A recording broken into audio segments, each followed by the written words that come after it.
My VIP cohort, ready to lend an ear. We are going to go over something pretty cool today. Pretty cool. I don't know if it might be cool, but let's make it pretty cool. You got to know the numbers in the regards of, you just got to play with numbers in your head. Like, know what things will come about. Play the math in your head, go back over arithmetic, look over calculus, look over look over a lot of numbers that just are what you might think is minute, but they hold a lot of meaning. Here's the point that I'm trying to make. If someone tells you to save, what percentage would be smart? I created a rule in my own head where it is 1,000 on hand, and making month-wise, if it was 3,000, it would be 1/3. 1/3 of it should be always on hand. Doesn't matter if it's in saving or checking. If you have that ability to deploy funds like that, that's perfect. The only reason that it needs to shift is if you run into an issue where you have higher tax state, then you might need to do the half. And then the other rule comes in. If you can't afford it twice, you can't afford it at all. It was by a rapper. I just don't recall the name. Don't butcher me on it. I'm not going to try to guess out of who it is. I'll just give credit there. But it's perfect to combine those two together to get this idea of, firstly, to save is just to have a reserve on hand. So you have the ability to deploy in the event that it's necessary or needed or required. Whatever word you want to put in there tells you there must be a result or else. Because things can go on if you just contribute a little bit. But if you contribute zero, things end up very badly. So, do you bet your whole entire empire or whole entire self on one little pot of gold? That siren just tells you, no, you don't do that. That's a big no-no. You gotta allow yourself room for growth, but also not crazy risk that you can't get yourself out of a mess. Think on it more like this. A wise man comes to you and tells you, I have the greatest product in the world. There's only a catch. Not a catch-22, just a catch.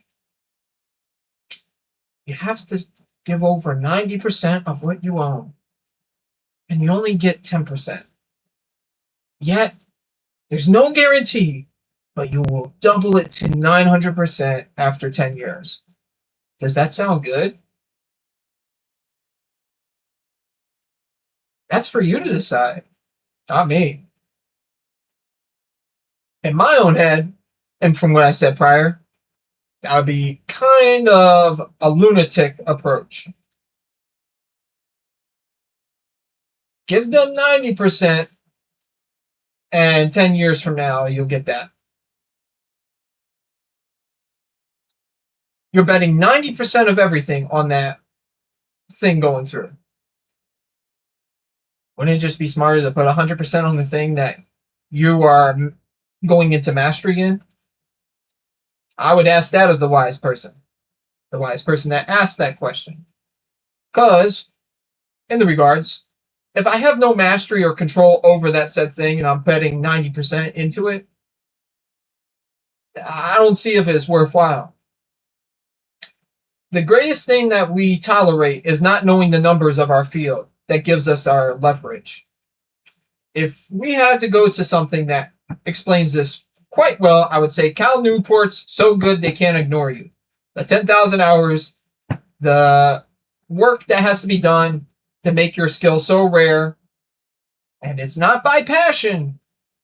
There's passion, but I think passion develops from doing things that you don't like, but you're just doing, and it builds into your, I would call it your bank of skills. This whole bank of skills. The more that you put into the bank of skills that you can draw out, it gives you an edge over conventional wisdom. Because everyone wants to feel they're wise. But actually, the wisest thing to say is that you know nothing. And as much as you go further to think that you're wiser, the less that you actually know that you know everything. And then you just become silent and you're like, wow, this is crazy. This is not to say don't go do the thing that you must. Leadership requires results, as I'm a full avid believer, leading from the front and going after it. Yeah, if I'm going after it and then I'm trying to go off into being some sage and wisdom, and I say, yeah, I know it all. I'm chilling. No adaptability needed. No more skills. I'm gonna just chill on a beach. Vacation time.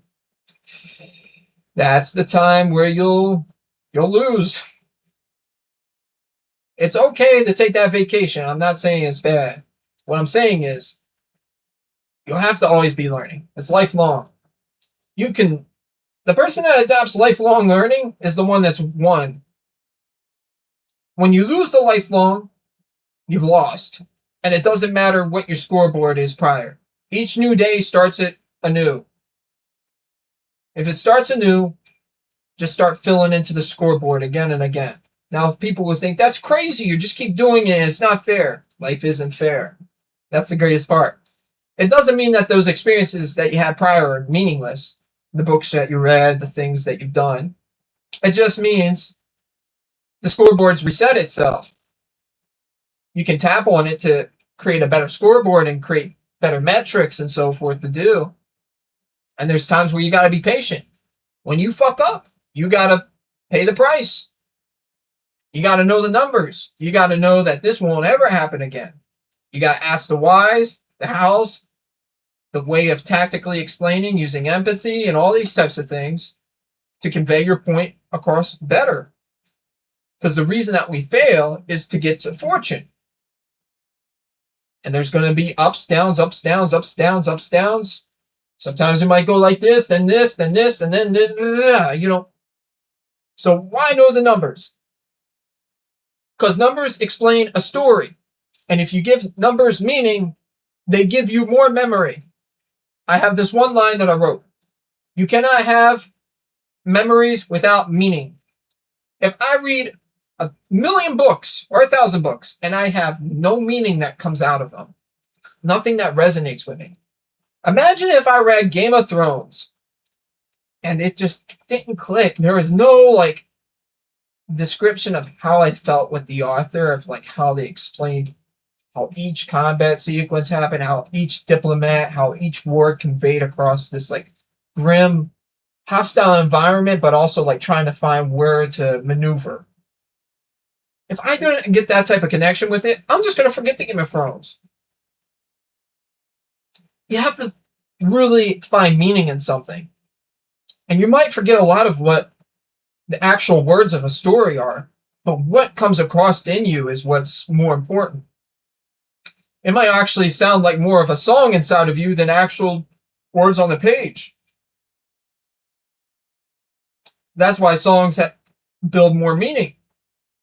It engages more of your brain, and it gives all these types of sounds, feeling, all of it into your essence. And that's where you can really go up. Now, I'm not saying just listen to music and you're going to have a great scoreboard. No, that's the wrong advice. Merely look at things and give them meaning. If you have no meaning in it, you're just going to be numb. And numb sucks. Take it from me. I'll put the hand right here. My hand's raised high. Being numb sucks. It allows you to coast through life and not understand the greater stuff that can happen. We put ourselves through so many things repetitively that we become numb. And we fail to go back and examine all the things that we've done prior. Sometimes I fail to pick up this baby and just read back to what I've done. And it's so marvelous in that fact because that's the number. It's my first book. Why did I get to that point where I wanted to write something? Because I understood that life is long and short. Long in the regard that we can utilize it effectively. Short is we spend it so poorly that we get to the end of life and we start crying that it wasn't right. My goodness, if I had to go to the end of my life crying that it wasn't right, I'm done. So, the numbers here. Know what exactly you want. Be specific. The number that always comes to my head is 500,000, 20,000, 28,000, and $11. That's the number that always comes into my head. That's a specific amount that I set for myself. And then it goes into the millions, tens of millions, billions, and so forth. That's my specific number that I shoot after each and every time. Some people might call me crazy, disillusioned, megalomania, ADHD. I don't care. The reason that I have that number in my head is because when life throws all its crap at me, I know specifically that I want to go after that. Now, what metrics should I chase after? Because having just a specific number without things to go after is dumb. And this is a shortcoming of mine. I would say look at CAC, look at churn, look at LTV, and look at them all. OKRs, that's my big one. I would take an OKR over a KPI. KPI, you can list many. OKR is the key objective result. If my book comes out and I have the payment gateway there and I do the marketing and I do CAC and then I take a look at that, then I do the enterprise value, then I do a beta and I do my balance sheets and the P&Ls and so forth.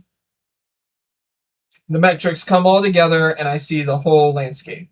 And I can do enterprise value, I can do evaluations and see cash flow and so forth. There's so many metrics. But the OKR, I would say, is the most important because you need to know where to put your resources to get that thing over.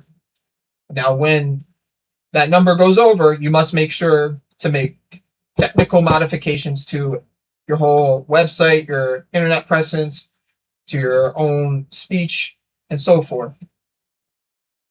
Because that's going to be a requirement. You can delegate it off to people, but the more that you can understand it yourself as well, you can enter and lead from the front as well and do that. But know when to step back and focus on the things that you're most best at. Like my best thing is just like get in front of a screen, building out systems, and what can I do to increase overall value? Create SOPs, duplicate myself. I use philosophy to explain tougher problems that people may have. So be a guide. That's my main thing too. A lot of people got a lot of problems and they are yearning for somebody to give them a better answer than conventional advice. If you're, I'm going to say this, and this is going sidetracking away from the numbers, but we'll come back to it. Person came to me on the street one time and asked, because they see me walking about. And they're like, man, I got this woman and it's not working right, nagging, doing all these things. And I don't like that behavior. And then I'm working 3 jobs and doing all these things. And it's just like, what do I do? Or part of it is just listen. Yes. Just shut up and listen and get there. Then implant, I would say you only need a minute or two to implant this. I just told them, look, the behaviors that you're having is very bad because you're working way too much, and the things that you want, you're going to have to change the environment for. And to your thing with her, whether or not to stay, I would say make boundaries, know where not to cross, and take the Buddha approach. Leave. When someone disrespects you, don't tell them why and all this, just walk away. The human mind abhors a vacuum where they don't have no conclusion. They will fight to get a conclusion. And if you don't give that, they have to come to their own answer as to why this may have happened. And there can be a list of many. Only a rare few can say, I'm okay with not having the question solved. And if you've gotten to that, you've solved it. Your space and time is so important. If I had a few extra seconds, I would say, look, with the ability, because they were trying to stay afloat and doing the 3 jobs, and it was necessary at the time. I'm like, all right, you're staying afloat. But the main thing is, I don't believe in doing more jobs to keep yourself afloat. I'd rather bootstrap as much as you can on getting away from all that and just get focused on that one thing. Your results will compound at some point. You just need that small opportunity that comes in, that one network that can, bam, kick it off in the overdrive. And know which currency you're very high in. If you have high capital, but your knowledge and time is not there, what do? You go after someone that's very knowledgeable and has time on their hands. Then get more of that, and then you reclaim more time. Those are a currency that must be done. Those are numbers that you must play in your head. I created a Feyen system with percentages, the numbers in your head, to understand how relationships go about. Honestly, if I had to make a metric for the KPI, I would make a metric for Feyen. Feyen is one of those things that are perfect. Friendship, ally, enemy, nemesis. Which percentages you choose, whether it's 2 boxes or 1, look at the percentages, whether it's 60-40, decide what box is having the majority in the light. Now you've dissected how the relationship is. And now you know how it's going. Now you can go after a solution, because now you have the data on the table of what's the relationship like. If it's 60% nemesis and 40% ally, well, what do? If it's nemesis and only 40% is ally, the best option is, might be time to start moving on and start shifting. Getting away from it. Now, if it was 40% nemesis and 60% ally, that just means might have to hatch out some things to get it down to an enemy. You got to test some things. And if it ain't worthwhile and it starts shifting into that Nemesirian stuff, out. And this is the number that you have to decide. But don't just say I'm 100% friend or 100% Nemesirian. It's ridiculous to say that. That means that you are not looking at it in the regards that, look, people aren't perfect. We are not perfect at all. But just saying that someone's just happy-go-lucky or just some nothingness is far stretch. It's not to say that people aren't dangerous. They can be dangerous. I'm not saying not have your vigilance about you. What I'm trying to say is look at it in the terms that there is maybe even 1% of a slight good in them, yet the 99% prevents. So you can see, like, it.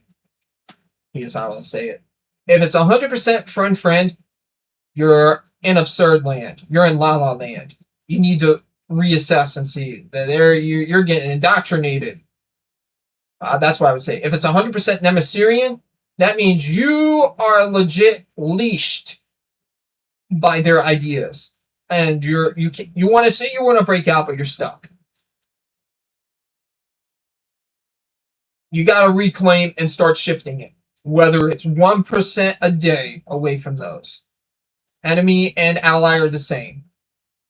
Got to shift it and then see where it's going. It gives you better data points to go after, and that's where the numbers reside.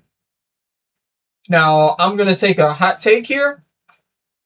I would say personal budgets are okay for just like testing in the beginning, but you need to get better at accounting. You have Claude, you have ChatGPT, you have all these large language models, Grok, Kimi, DeepSeek. There is no reason why you shouldn't start bookkeeping on a monthly basis and then start getting more daily going forward. The daily part is a little more tricky. I can understand that, but your bookkeeping, there is no excuse why you can't start that. Claude can handle it. Get at the financials. Make sure to blur out the account details. Do not just throw it. The whole thing where your account routing and account number and routing number are just out on the sheet. If you had a breach of security and they can just go through the documents, they'll be like, woohoo, baby. Start taking some funds out of there. Routing off funds. No bueno. That's a bad day. Yeah, so don't have those in there. Make sure to blur it or remove the bottom page of the document, wherever you have to do. Redact it. Do whatever you got to do. But the numbers are there. Let Claude build it out. If you don't know what metrics to track, ask the model. In mine, I would just say track FAN, OKRs, CAC, churn, LTV, EBITDA, P&L. I think there's one NOA too. There's so many KPIs. Just ask. Keep it limited though. Don't go into like 20 or 30 or so forth. Max 10, 5 is spectacular. There you go. Get 5 that you want to measure. Focus on all those 5. Let the model do the 100 if it wants to have fun and get those and understand and then give you like a report on the metrics. But if you had to only look at 5 metrics, spectacular. You're great. Learn the others so you have an idea of what people are talking about, but focus on your 5. And that's pretty much all with the numbers. What gave me more number acumen? Numerology, that was one. Numerology gave me meaning in numbers. And this ain't to say like build idols to it, no. Well, I'm just going to be quick and clear to it. Numerology gives an understanding and love for mathematics. That's what I would say is something great about it. When you give a number meaning, it then bridges a lot more things as to its corresponding. And then you can play around with it, and it makes it more like a story rather than just some rigid, you must retain and memorize this. Look, I'm a big believer in doing many mocks. Yeah, doing this grading system that we have in schools does not help us elevate ourselves. It prevents us from going to a greater self. As I've gotten out of school, the things that we needed to be taught in there, we weren't taught. There wasn't like a go back and review. There wasn't like, let's go test around and have fun. Hey, you want to learn carpentry this day? Come on in here. See how fun this is. You want to do this? Go do that. Embrace failure, man. Like, what the heck is the problem with failure? Loss. We are loss averse because of the pain of not being able to do something for a prolonged period of time. We are very stimulus-based seeking. We want it now. That's what's happening. When we don't have the ability to wait and we just want it now, people will play off that to get you to concede on important values to you. If one of my important values is making sure my product is good, doesn't have to be perfect, good enough in the hands and is always improving upon itself. And the way I explain my sales script is very in tune with them, and it feels with ease and comfort, while given that little, like, how would you say, like a little prick, like a thorn prick, and it's just like, oh man, I got pricked. but it's not like the end of the world, and what they get is surplus value in return, I know that I've done the numbers right. You have to give in that regard. You can't be just so selfish. There will be ego coming into this, as well as envy. You can't stop that number of ego and envy coming into your life. You can try to play the percentages in your life, but it's going to always come out some way, shape, or form. Just by living, it will show itself. It's the way that we respond to it that makes the whole difference. And by that, we live something marvelous. And one concept that really got me was power, wealth, and fame. If you understand those three concepts, you can understand that if too much of something takes over, it can really have detrimental effects on your life. So we don't want it to just fully embody us. So know your numbers, be intellectual as well as intuitive to get to that solution that you need. Don't be in la la land, nor be totally dismissive of maybe some slight good, because then you'll just be a tyrant. And by getting all these things together, you can now make better decisions and really go hard after the things that matter. 10's the maximum for looking at your KPIs and things to measure, but 5 is spectacular. Keep that in mind. To my VIP cohort, think of yourself as a customer. Know the numbers. Don't be desperate. Step back and just relax. Hear them out. Ask some good questions. And I'm going to end this on a little more of a bonus. Have a little improv to you. Don't just be rigid to a script. If I'm like this, I am Phil, and I want you to know that this is the best opportunity. We offer best inline product, in-house warehousing, fast shipping. You want to buy today?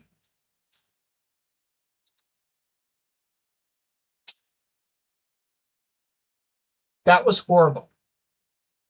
Do you see how rigid and shaking I was there? You wouldn't want to take anything on that. I didn't even give you the number. I could have said, like, I have 56.71% of conversion, and then the feedback comes back at 88.1% of positive reviews at the time that we're speaking. And this was just published a week ago. From what it sounds like, and this is just me hearing this, it looks like you want to commit to this, yet you don't want to be fallen off and left behind. Left in the dust, because sometimes you need support. Sound fair to go after this? Have the support you need? And let's build this off. Because when we do deliverables together and you get the results that you need, that's where we're here to help. We accept Stripe and authorize.net. I messed up that last part. Yeah, you see where I'm going at? That other one was way better than me being rigid and holding a script in my hand. If I improv and I just allow the thing to just come from me, and I'm passionate enough that I don't want to take the guru approach, I just want to take the approach that gives the value that they need. They want to be relaxed. Yes, they're going to get a little prick. Yeah, it is a little prick. You have to invest. It's not going to be a quarter. It might be what the value set it as. Okay. But don't they spend on many other things too? If you've done what I said, where you're building a product that delivers and you're using the right scripts, there is no reason why you need to be fearful of it. You've put in the work, and people will hear that in your voice. You don't need to be desperate. You need to ask the right questions. The product will do the part as well. You live it too. You see what I got right here? I got this. I have this shirt. Sometimes I don't wear it on videos, but I love wearing this. because this is the symbol that makes me know of redemption and transformation. And in the future, even if this turns into something else, I know that the origins started here, and I started out doing something. The numbers are number one. You started. So start. Deuces, my VIP cohort. All the best of outcomes.